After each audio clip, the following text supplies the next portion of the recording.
चलिए friends, theorems on limits पे हम कंटिन्यू करते हैं। जो नेक्स्ट थ्योरम है, दो बेसिकली थ्योरम्स हैं, थोड़े इजी हैं। तो ये जो पहली थ्योरम है जो बोलती है, इसको जरा हम लिखते हैं। ये फर्स्ट इसका क्या है, क्या बोला, इफ लिमिट एफ एन, ठीक है ना, this is f f N is non negative, ठीक है ना, for every N greater than और equal to 1, then f is also greater than or equal to 0। इसका मतलब क्या है? ये पहली थ्योरम है। मतलब पहली थ्योरम क्या है? इस थ्योरम के कंटिन्यूएशन में बोल क्या रहा है कि एक सीक्वेंस लीजिए जिसका हर एक टर्म नॉन निगेटिव है, मतलब या तो पॉजिटिव है या तो जीरो है, और ये सीक्वेंस कन्वर्जेंट है। और कन्वर्जेंट है तो किस नंबर पे कन्वर्ज करती है? f पे।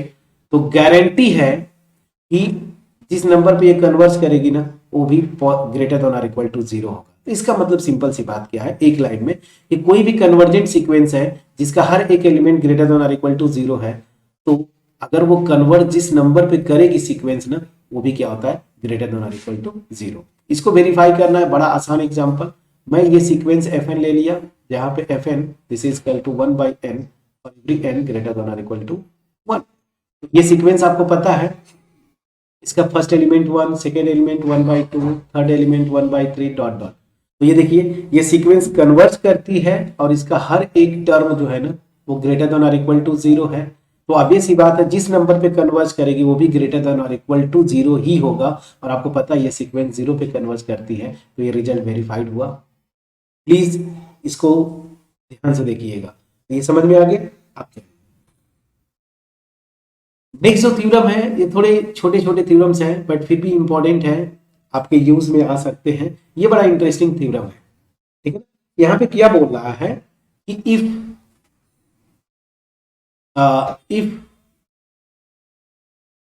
F N and G N be two sequences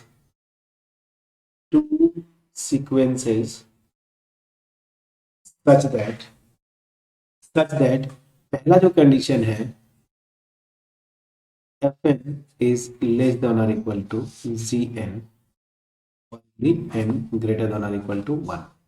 इसका मतलब क्या बोल रहा है कि जो एफ एन है उसका हर एक टर्म जो है जी एन के करेस्पॉन्डिंग टर्म से लेस देन और इक्वल टू है, और ये दोनों सीक्वेंसेस कन्वर्ज करती हैं सच दैट जो एफ एन है एफ पे कन्वर्ज करती है, और जो सीक्वेंस जी एन है वो किस पे कन्वर्ज करती है? जी पे कन्वर्ज करती है। Then then f is always less than और इक्वल टू जी। तो क्या बोल रहा है? बहुत आसान है। ये बस यहाँ पे देखिए, अगर एफ एन लेस देन और इक्वल टू जी एन है, तो दोनों अगर कन्वर्ज करेंगी, तो ये जिस नंबर पे कन्वर्ज करेगा वो लेस देन और इक्वल टू होगा जिस नंबर पे ये कन्वर्ज करेगी। देखिए उसका मतलब ये है। ये भी बहुत आसान हो गया। अब यहां से इंपॉर्टेंट थ्योरम है जो मैं बताना चाहता हूं, जिसको यूज करके क्वेश्चंस बनते हैं, खास करके आईआईटी एग्जाम में। और वो थ्योरम है क्या? Sandwich theorem. Sandwich theorem. Sandwich theorem. Sandwich theorem बोलता क्या है, पहले ऐसे समझो। यहाँ पे तीन सीक्वेंसेस लेने होते हैं, थ्री सीक्वेंसेस, ठीक है ना। पहले मैं स्टेटमेंट लिख लेता हूं, उसके बाद एक्सप्लेन करता हूं। तो लेट यहाँ पे f n g n, f g हो गया एच, मान लीजिए एच एन, ठीक है ना। ये थ्री सीक्वेंसेस मैंने लिया, H N B three sequences, three sequences sequences such that first कि जो एफ एन, इन जो करेस्पॉन्डिंग टर्म्स को आप कंपेयर करेंगे, तो एफ एन सबसे छोटा है, बीच में जी एन आता है, और सबसे आखिरी में एच एन, ठीक है ना, for every N greater than और इक्वल टू 1। मतलब करस्पॉन्डिंग टर्म्स को कंपेयर करेंगे तो ये मतलब एक इनइक्वालिटी बनता है कि F1 लेस देन और equal to G1 less than और इक्वल टू G2 सॉरी एस मैं क्या बोल रहा हूँ n इक्वल टू 1 रखिए तो F1 लेस देन और equal to G1 less than और equal to H1, n equal to 2 रखिए F2 लेस देन और equal to G2 less than और equal to H2 and so on. ठीक है ना। एंड सेकेंड है कि अगर ये देखिए किनारे वाले जो इन पॉइंट्स पे जो सीक्वेंसेस हैं वो कन्वर्ज करती हैं और उनका लिमिट सेम है तो and limit F N this is equal to limit H N, मान लीजिए ये एल है, ठीक है ना। Then limit G N this is equal to L. तो क्या हो गया, इसका मतलब क्या है समझिएगा।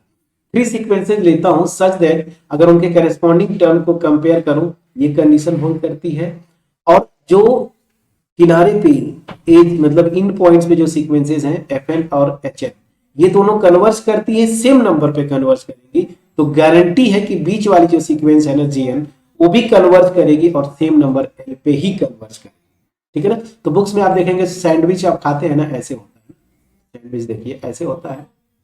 ठीक है, तो इसको मैं मल्टी कलर कर देता हूं तो चीजें शायद आपको ज्यादा क्लियर समझ में आएंगी। सैंडविच खाते होंगे आप ना, बिल्कुल खाते हैं फ्रेंड्स। एक ये ले लिया मैंने, दूसरा ये ले लिया, एक ये मेरी सीक्वेंस है और एक रेड वाली कर दिया ऐसे है, और बीच में जो है मेरी कोई ऐसे एक सीक्वेंस है।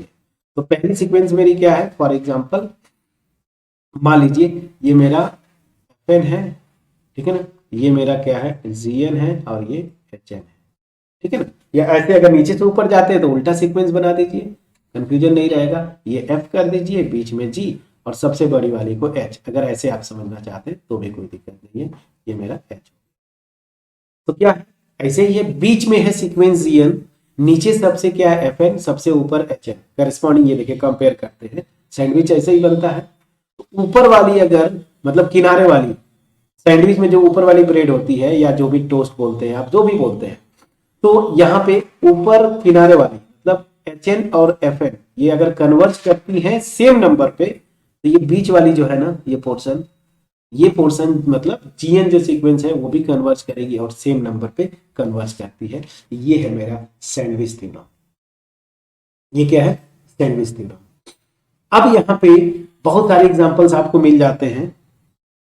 मैं एक एग्जांपल थोड़ा इजी, और इसके अलावा आप बहुत सारे एग्जांपल्स अपने से बना सकते हैं। ठीक है ना, बहुत सारे आप एग्जांपल्स बना सकते हैं। तो यहां पे ध्यान दीजिएगा, जो एक एग्जांपल मैं ले रहा हूं जो आपके जैसे कैसे अप्लाई करते हैं न्यूमेरिकल्स वो आपके दिमाग में चल रहा होगा, तो उस पे मैं यहाँ पे उस टाइप का सैंडविच थ्योरम का एप्लीकेशन। तो कंसीडर सीक्वेंस, फॉर एग्जांपल यहाँ पे मैं जो लिखा था G N, where G N क्या है 1/n + 1 square plus 1/n + 2 whole square plus इस तरह से 1/n + n मतलब 2n होल स्क्वायर। ठीक है ना, for every n greater than और इक्वल टू 1। ठीक है ना, कंसीडर दिस। अब मैं आता हूं आपसे पूछता हूं इज सीक्वेंस जीएन कन्वर्जेंट या कन्वर्जेंट, ठीक है ना। तो आपसे मैं क्वेश्चन पूछता हूं कि क्या ये जो सीक्वेंस जीएन मैंने बनाया है क्या ये कन्वर्ज करेगी। अब ऐसे क्वेश्चंस में आपको सीधी सी बात है, करना क्या होता है, आप ऐसे क्वेश्चंस को सीधा सीधा सैंडविच थ्योरम पे लगाएं। जब भी ऐसे सम टाइप का दिखे ना, तो आप ऐसे टर्म्स को मतलब ऐसे आप देखें कि दो सीक्वेंसेस आपको अपने से चूज, देखिए सैंडविच थ्योरम जब भी लगाएंगे थोड़ा सा मुश्किल इसलिए होता है कि एफ एन और एच एन आपको अपने से डिराइव करना पड़ता है फ्रेंड्स। ठीक है ना, ये अपने से डिराइव करना पड़ता है, ये यहाँ पे थोड़ा सा आपको टेंशन रहेगा। ठीक है, चलिए तो यहाँ पे अगर मैं ध्यान दूं थोड़ा सा ध्यान देता हूं कि मैं कैसे पैटर्न बनाऊं। तो देखिए, अगर मैं इस पहले मैं एफ को लेता हूं, अगर एफ एन को मैं ये लूं, एफ एन को अगर मैं ये लूं, क्या कर रहा हूं, ध्यान दीजिएगा, यहाँ पे n+1, यहाँ पे n+2, यहाँ पे मतलब क्या हो रहा है कि 1 यहाँ पे ऐड किया, यहाँ पे 2 ऐड किया, यहाँ पे 3 ऐड किया।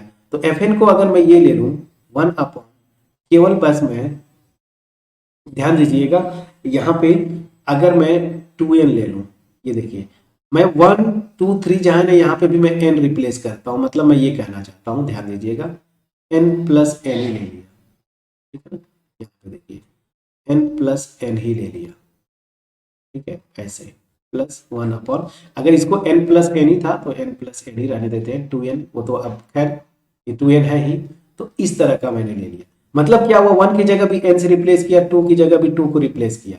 अब ध्यान दीजिएगा, आपने पढ़ा हुआ है कि जैसे 1/2 और 1/3 में कौन बड़ा है, तो आप बोलते हैं कि 1/2 बड़ा है। कैसे?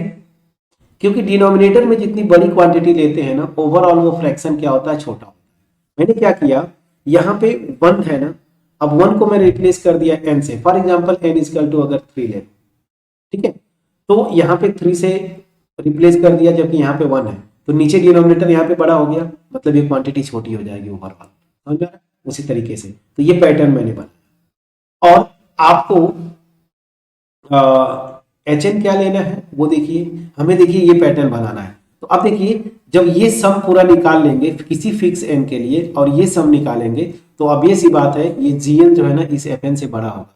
क्यों? क्योंकि मैंने नीचे बड़ी क्वांटिटी को रिप्लेस किया, जैसे 1 को n से रिप्लेस किया, 2 को दिस, तो यहाँ पे ये कंडीशन बनेगा बिल्कुल ये वाला, या तो ये बड़ा होगा या तो इक्वल होगा। जैसे अगर मैं n को 1 ले लूं तब ठीक है, इक्वल हो गया, लेकिन n को 2 जैसे ही आपने लिया, ये ऊपर ये वाली क्वांटिटी बड़ी हो जाएगी। समझ में आ गया? अब hn सबसे बड़ी लेनी है, सबसे बड़ी लेनी है, तो यहां पे मैं क्या करूंगा, 1 2 को हटा दीजिए, मैं क्या कर रहा हूं ध्यान दीजिए, केवल बस n रखता हूं, n² प्लस 1 अपॉन, यहां से 2 को भी हटा दिया, यहां पे भी n होगा उसका स्क्वायर, और इस तरीके से यहाँ पे भी जो n आएगा उसको हटा दिया, n का स्क्वायर। प्लीज चेक करिएगा, प्लीज चेक करिएगा। अब यहाँ पे क्या हुआ देखिए, इसी से कंपेयर करिए, तो 1 था, मैंने 1 को गायब कर दिया, मतलब डिनोमिनेटर को छोटा कर दिया, तो ये ओवरऑल फ्रैक्शन बड़ा हो गया। ये फ्रैक्शन जो है इससे भी बड़ा होगा, इससे भी बड़ा होगा। मैं समझा पाया कि नहीं फ्रेंड्स? तो चलिए, सो क्लियरली यहाँ पे जो आ रहा है एफ एन जो है, ठीक है, एफ एन जो है दिस इज लेस देन और इक्वल टू Gn, और Gn इज लेस देन और equal to Hn for every n greater than और इक्वल टू 1। प्लीज बोलिएगा, ये पैटर्न फॉलो हो गया। अब मैं साइडवेज थ्योरम लगा सकता हूं, देखिए ये, अब मैं देखूं कि ये जो किनारे वाली सीक्वेंसेस है ना वो कन्वर्ज करती है क्या। किनारे वाली सीक्वेंस मेरी ये है और ये दोनों।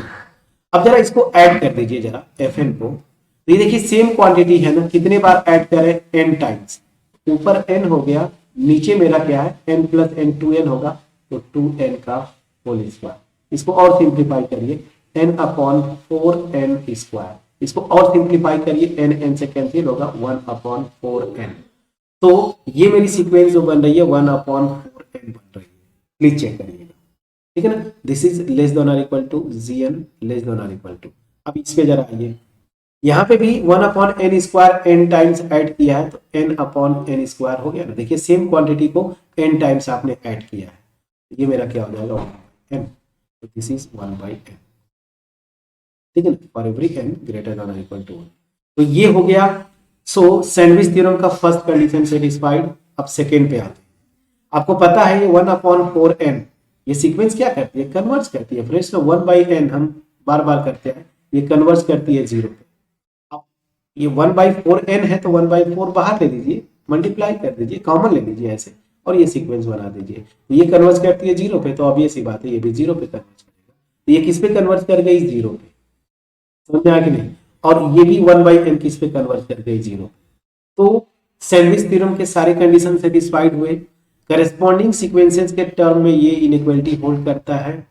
इंड पॉइंट्स पे जो सीक्वेंसेस हैं सेम नंबर एल पे कन्वर्ज करती है, इसी को मैं एल बोल दूं।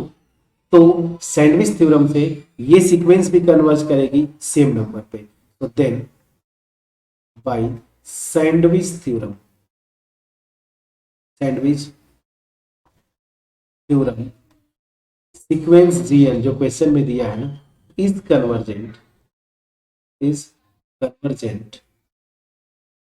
And converges to zero. इसी को अगर एक लाइन में लिखें तो बस आप लिख देंगे limit G N this is equal to zero. इतना by sandwich theorem limit G N is zero. तो ये पूरा इतना जो लैंग्वेज आपने लिखा ना इसके इक्विवेलेंट हो जाएगा। जीएन कन्वर्ज करेगी, जीरो पे कन्वर्ज करती है, और आपने लिख दिया लिमिट जीएन इज जीरो, मतलब इसका मतलब यही होता है कि जीएन कन्वर्ज करती है जिसका लिमिट जीरो, मतलब जीरो पे ये कन्वर्ज करेगी। क्लियर हुआ फ्रेंड्स? सो ये है सैंडविच थ्योरम का एप्लीकेशन। आप कोई भी बुक देखेंगे इस तरीके से आपको जाके चेक करना है। और जब भी मेरा सजेशन है कि आप देखें, बस ऑब्जर्व करें कि कहां पे सैंडविच थ्योरम, ये तो प्रैक्टिस से आता है फ्रेंड। जितना आप प्रैक्टिस करेंगे, ठीक है ना, आप बोलेंगे कि सर और एग्जांपल करवा दीजिए। जितना एग्जांपल मैं करते जाऊंगा उतना आपको लगेगा कि कम है, तो मैं आपको होमवर्क छोड़ता हूं, ठीक है। अब बहुत ही इंपॉर्टेंट थ्योरम है एक कूसी फर्स्ट थ्योरम, वो अरिथमेटिक मीन पे लेके है, उसको मैं आपको एक्सप्लेन करूंगा, ठीक है ना। तो होपफुली मेरा ये एफर्ट आपके पास पहुंच पाया होगा, तो इसको आप प्रॉपर तरीके से प्रैक्टिस करें। तो मिलते हैं नेक्स्ट वीडियो में। और अगेन आप अगर चैनल पे नए हैं तो प्लीज इस चैनल को सब्सक्राइब करें, ठीक है। और अगर विजिट भी करते रहते हैं, सब्सक्राइब नहीं किया है तो सब्सक्राइब करें, बेल आइकन को जरूर क्लिक करिए, इससे हमें मोटिवेशन मिलता है। तो मिलते हैं नेक्स्ट वीडियो में, तब तक अपना ख्याल रखें, पढ़ाई करते रहें। Thank you so much.